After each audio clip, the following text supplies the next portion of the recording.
চীন কিভাবে এআই এর দুনিয়ায় রাতারাতি এক বিশ্বশক্তি হয়ে উঠল চলুন জেনে নেওয়া যাক। গল্পটা শুরু ২০১৬ সালে একটা বোর্ড গেমের ম্যাচ যা সবকিছু বদলে দিয়েছিল। পুরো বিশ্ব দেখছিল প্রযুক্তির অগ্রগতি, আর চীন দেখছিল তার স্পুটনিক মোমেন্ট, এআই শক্তির এক বিরাট ধাক্কা। এই একটা ঘটনাই একটা জাতীয় মিশন তৈরি করে দিল। পরের বছরই সরকার এআইতে সেরা হওয়ার লক্ষ্য ঘোষণা করল। কিন্তু কিভাবে সম্ভব? এই প্রতিযোগিতাটা বুঝতে হলে আগে এর ময়দানটা বুঝতে হবে, এআই স্ট্যাক। এই প্রতিযোগিতাটা চলছে ৩টে লেভেলে, কিন্তু একদম প্রথম ধাপেই চীন এক বিরাট বাধার মুখে পড়ল। সবচেয়ে জরুরি হার্ডওয়্যার হল জিপিইউ, যা এআই এর আসল ইঞ্জিন, আর এর সাপ্লাই খুব নিয়ন্ত্রিত। ভাবুন, তাইওয়ানের একটা কোম্পানি টিএসএমসি একাই ৯০% বেশি আধুনিক এআই চিপ তৈরি করে। সোজা কথায়, আমেরিকা চীনকে এই জরুরি হার্ডওয়্যার পাওয়া থেকে পুরোপুরি ব্লক করে দিয়েছে। পশ্চিমারা ভাবল চীনের এআই স্বপ্ন এখানেই শেষ, কিন্তু তারা সফটওয়্যারে চীনের বুদ্ধিমত্তাকে ছোট করে দেখেছিল।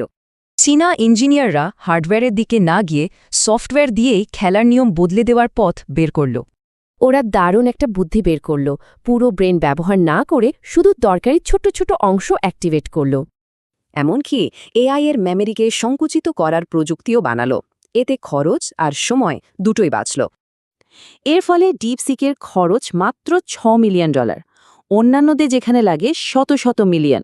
এটাই দেখায় প্রয়োজন কিভাবে উদ্ভাবনে জন্ম দেয়। কিন্তু গল্পের আরও একটা অংশ বাকি ছিল।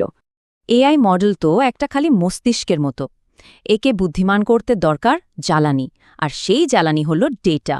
পশ্চিমা কোম্পানিরা যেখানে ভালো ডেটা খুঁজতে হিমশিম খায়, সেখানে চীনের হাতে আছে এক বিশাল ডেটার ভাণ্ডার।